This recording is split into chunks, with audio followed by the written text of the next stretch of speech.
Buenas tardes.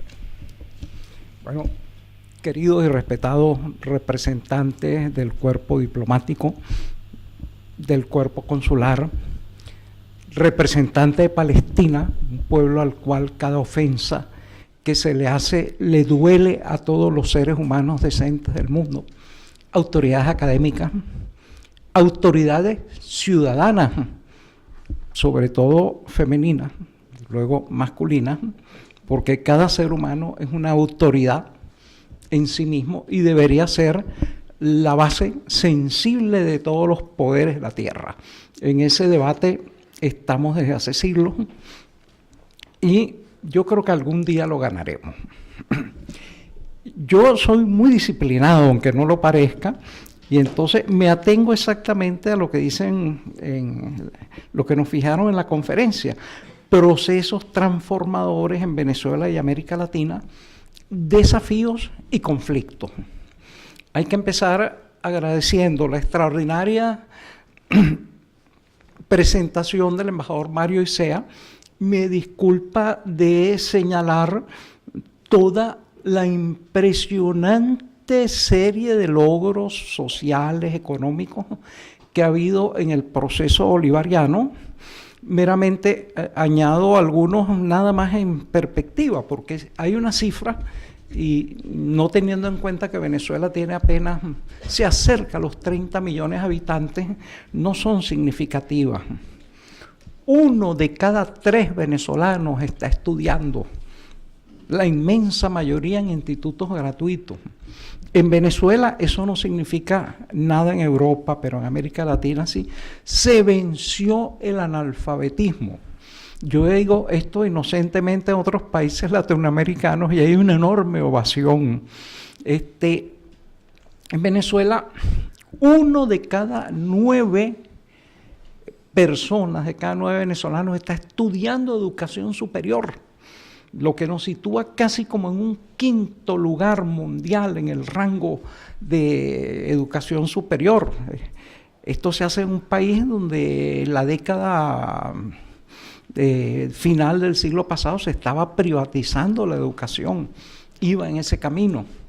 Entonces, Venezuela es un país donde casi todas las metas del milenio, que fueron fijadas como una utopía, se han ido cumpliendo, y las que no se han cumplido están próximas a cumplirse. Entonces, es extraordinario este cuadro, y créanme, es verdad, yo lo garantizo, no es mentira. La exposición de Joan Garcés nos ha situado dentro del elemento de que la historia se repite, efectivamente, pues, contra todos nuestros países y contra muchos otros países se repite la amarga cucharada que se aplicó contra Chile. Bloqueo, intento de bajar el precio de las materias primas, intento de cortar los suministros internos, manipulación mediática en todos los niveles nacionales e internacionales, conflictos internos estimulados para cortar los suministros, injerencia descarada de potencias externas en colusión con el capital interno y con los medios de comunicación. Es decir, esto también se está aplicando continuamente contra, casi es como el día y la noche. El cuadro que nos ha pintado el embajador, que además juro que es verdad, no vayan a creer que es... Y el cuadro que nos ha pintado Joan Garcés son como el día y la noche latinoamericanos, contra estos intentos luminosos de mejorar algo la situación de nuestros pueblos. Claro, intentos que tienen tropiezos, retrocesos, equivocaciones, fallas. No vamos a pretender que todo es muy bello. Se elevan esas fuerzas de la oscuridad que dieron al traste con la vida de Chile y con la vida de Neruda y con la vida de Allende y con la vida de tantos infinitos chilenos que fueron bajo tierra o a los campos de concentración o a esa muerte retardada del exilio porque se aplicó uno de estos operativos. Entonces, ¿cuáles son los conflictos y los desafíos en América Latina? Bueno, yo lo señalaría como en tres órdenes. En primer lugar, en el orden interno de cada país, hacer procesos transformadores que permitan iniciativas como las que se inició en Chile hace mucho tiempo, de nacionalización del dominio sobre los recursos básicos y aplicación de los ingresos obtenidos a la mejora social. Eso es fundamental. Pero el segundo elemento, y ya está un poco latente en las intervenciones anteriores, es la integración entre nuestros pueblos. Tenemos que integrarnos para formar un frente unido que defienda en lo posible estos intentos de mejora. Y finalmente, en el tercer elemento, es el desafío de situar a América Latina ante el mundo con una posición coherente, de modo que pueda cumplir con las posibilidades de su destino. ¿Cuál destino es este? Fíjense que el caso de América Latina es bien interesante. América Latina comprende unos 22, América Latina y el Caribe, ojo, hay que tenerlo en cuenta, comprende unos 22 millones de kilómetros cuadrados. Es una población que anda en 560 millones, acercándose a los 600 millones de habitantes. Tiene el 80% de la biodiversidad del mundo, tiene cerca del 60% de las aguas potables, tiene una inmensa cantidad de recursos estratégicos de toda índole. Venezuela sola tiene más del 20% de los recursos mundiales de hidrocarburos y la mayor cantidad considerada como país. América Latina integrada podría tener verdaderamente un destino importante. Ahora, ¿cuál era el destino de esta región del mundo? Bueno, el siglo pasado eso parecía clausurado, sencillamente. Fíjense, se contrajeron deudas públicas alegremente. Hacia 1970, América Latina debía en líneas generales 257.000 millones de dólares. Repentinamente los acreedores variaron esas condiciones, subieron créditos que estaban dados a 5% de interés, los subieron a cerca de 16% de interés y más. El resultado es que en poco más de una década esa deuda inicial de 357.000 millones ascendió a cerca de 830.000 millones de dólares sin que se hubiera añadido nada al patrimonio de América Latina. No se le había dado ni una medicina, ni una herramienta, nada. Por el mero peso de la usura, todo un continente quedó indefenso. Hay que añadir que todo esto se reforzó mediante las cadenas jurídicas de la globalización, acuerdos multilaterales de inversión que le quitaban derechos a nuestros países de defender sus economías, tratados contra la doble tributación que establecían y establecen que las transnacionales no pagan impuestos en el país que les produce sus ingresos, sino en sus casas matrices o en los paraísos fiscales donde no pagan nada, desde luego. Tratados de promoción y protección de inversiones también que fijan todas las ventajas a favor de los inversionistas extranjeros y que además someten todas las decisiones de conflicto económico a cortes internacionales manejadas por el Banco Mundial. América Latina era un continente perdido, América Latina y el Caribe un subcontinente perdido, no tenía esperanza. Repentinamente en las últimas décadas del siglo pasado, en el presente, ese panorama cambia, pero en forma dramática. ¿Cómo cambia? ¿Por qué cambia? Por una fractura de la base social. Cuando muchos de los políticos de las propias izquierdas daban las causas por perdidas, buscaban cómo acomodarse con la derecha, etcétera, comienzan sublevaciones sociales a veces no preparadas por nadie. En Venezuela hay dos grandes sublevaciones, el Meridazo, y luego el Caracazo, el Meriazo en 1987 y el Caracazo en 1989. El Caracazo fue la sublevación de todo un país contra el paquete monetario, paquete del Fondo Monetario Internacional. Fue derrotada tras una semana de ley marcial y una masacre, una hecatombe inconcebible, pero también resulta que en Ecuador comenzó a haber protestas, incluso protestas contra gobiernos electos. En Ecuador varios gobiernos fueron sucesivamente arrasados por las oleadas sociales. Ocurrió lo mismo en Bolivia. En Argentina, a principios de este siglo, pues una inmensa sublevación social acabó con el gobierno de la Rúa. Es decir, se vio que este orden, esta condena a muerte no era fáctica, no era posible, no iba a tener verificación. Y entonces comenzó América Latina con un conjunto de experimentos sociales y políticos bastante interesantes. ¿Cuál es, en líneas generales, su tónica? Bueno, a veces no se inventa nada. En primer lugar, fueron revoluciones, pero revoluciones por la vía pacífica y electoral. Ganan el poder electoralmente y lo mantienen electoralmente. Pero es que ya Allende lo había hecho, ¿no? Pero además de comenzar por esta vía, bueno, rompen algunos de los esquemas de la izquierda o de los marxismos clásicos. No piensan que haya que llegar al grado extremo de desarrollo capitalista antes de la revolución. No piensan que haya que hacer una industrialización extrema para ganar en pocos años lo que décadas de atraso pues le impidieron lograr al país. Entonces plantean más bien nuevas formas, nuevos estilos de vida, nuevos estilos de consumo, como el Submás Casai, la sociedad comunal, etc.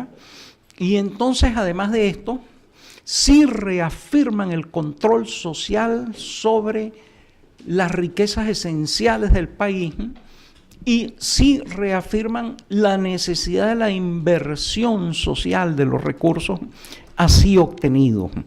Es decir, es un cuadro que tiene entre sí parecidos muy grandes y que también tiene parecidos con la experiencia chilena que fue, por así decirlo, frustrada, aniquilada apenas en su comienzo. Ahora, el hecho de que la izquierda tome la vía pacífica significa que se han arreglado los problemas. No, es que la izquierda siempre es pacífica. Siempre toma la vía pacíficamente e inmediatamente es agredida en todos los sentidos. ¿Cuál es la diferencia con esas viejas experiencias progresistas de América Latina? La movilización social. Hugo Chávez Frías, con todo su enorme carisma y su habilidad política y el respaldo electoral, es depuesto por un golpe de Estado del 2002 y lo secuestran y lo llevan a una isla posiblemente para ejecutarlo. Una movilización popular masiva hace que los militares que estuvieran implicados en eso den marcha atrás y entonces restaura a Hugo Chávez Frías en el poder. La misma receta se intenta con Correa. Correa incluso llegan a herirlo en el balcón presidencial cuando él dice, bueno, ¿qué quieren ustedes? Aquí estoy, mátenme.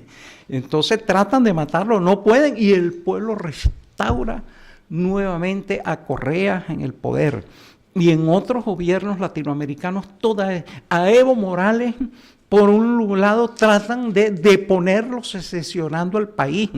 Luego hay una enorme movilización en su contra y sin embargo Evo resiste, está en el poder y es reelegido. Es una palabra que parece incluso un lema vacuo hasta que no se ve su eficacia. Es lo que se llama participación, democracia participativa. El pueblo no es meramente un ente que cada 5, 6 o 4 años deposita un voto y dice, está bien que estos señores me gobiernen. No, el pueblo es una fuerza activa, operativa, operante, que se moviliza, defiende los procesos, protesta a veces cuando estos toman una dirección equivocada. Y entonces ese ha sido el cambio fundamental. Ahora, ¿qué han hecho ese conjunto de gobiernos? Fíjense en líneas generales. Bueno, por un lado, han reafirmado la propiedad pública sobre los recursos naturales y las industrias que los producen. Han devuelto, como en el caso de Venezuela, los derechos sociales a los trabajadores. En Venezuela se eliminaron a fines del siglo pasado las prestaciones sociales, la antigüedad, los auxilios por cesantía. Todo eso fue reintegrado y reestructurado. Se logra otra vez el control de la soberanía separándose de las instituciones internacionales que pretenden confiscar el poder jurisdiccional y la soberanía de nuestros países. Venezuela y Ecuador se retiran del CIADI. Venezuela se ha retirado de la Convención Interamericana. Se denuncian un conjunto de tratados que limitan las posibilidades de la soberanía, o mediante sentencias internas se dice que ninguna resolución de una corte internacional que sea contraria a la Constitución puede ser aplicada. Fíjense ustedes entonces cómo hay de verdad un cambio estructural interno bastante importante. Ahora, ¿cómo se maneja eso en el panorama interno regional? Bueno, la unión es la fuerza. ¿Cómo nos habíamos unido en América Latina y el Caribe? Desde finales del siglo antepasado, Estados Unidos había intentado unirnos para sus propósitos. Creó una Unión Panamericana a finales del siglo XIX. Luego creó el TIAR, el Tratado Interamericano de Asistencia Recíproca, anterior, por cierto, al Tratado de la OTAN. Luego creó la OEA, Ministerio de Colonias, que lo que hizo fue legitimar todas las intervenciones que se hicieron contra nuestros países. Bueno, e incluso intentó el ALCA, el Área de Libre Comercio de las Américas, como la llamaban, una especie de monstruoso tratado de libre comercio que le impedía a los latinoamericanos proteger sus industrias, proteger su naturaleza, proteger su fuerza laboral, y que planteaba la irrestricta entrada de las mercancías estadounidenses dentro de nuestras economías. Fue derrotada esa pretensión imperial el año 2004. Los estadounidenses llegaron por lana y salieron trasquilados en la derrota histórica, una de las derrotas históricas más significativas de su diplomacia. Pero al mismo tiempo, entonces, se empezaron a crear una serie de organizaciones. Primero se afianzó el Mercosur y se añadieron nuevos miembros. Venezuela entró finalmente al Mercosur. El Mercosur es, según el año, la quinta o la sexta economía del mundo. Se creó UNASUR, se creó la CELAC. UNASUR reúne a todos los países del sur sin intervención de Estados Unidos ni de Canadá, que es lo que hace que la OEA sea un instrumento colonizador.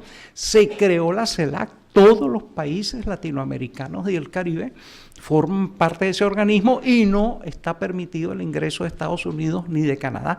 Se creó el ALBA, una institución cooperativa que intenta reunir las fuerzas de los países y cuyos intercambios no son en divisas a veces, sino que son a través de acuerdos de cooperación, de intercambio de apoyo técnico contra medicinas, de productos naturales, contra ayuda operativa específica. Se han intentado mecanismos para liberar a América Latina de la dependencia de los grandes fondos internacionales. Por ejemplo, la creación del Banco del Sur y del SUCRE, el Sistema Unificado de Compensación de Reservas. Es decir, se han dado pasos verdaderamente fuertes y estas instituciones, con todo y que representan países con muy diversas orientaciones, etcétera, han reaccionado, fíjense, ante la última situación en Venezuela. Apoyaron a Venezuela, negaron la posibilidad de que pudiera haber una intervención externa, manifestaron su solidaridad dentro de lo que cabe y dentro de lo que es posible. Entonces hay una nueva perspectiva en América Latina No es esa América Latina como un rebaño bajo la égida de la Organización de Estados Americanos, de Estados Unidos y de Canadá. Ahora tiene una autonomía. Y para completar esto y concluir, entonces América Latina ha desarrollado una diplomacia multipolar. Fíjense, justamente vuelve esa idea. Con el término de la Guerra Fría, parecía que el mundo iba a estar dominado por una sola potencia, una diplomacia unipolar.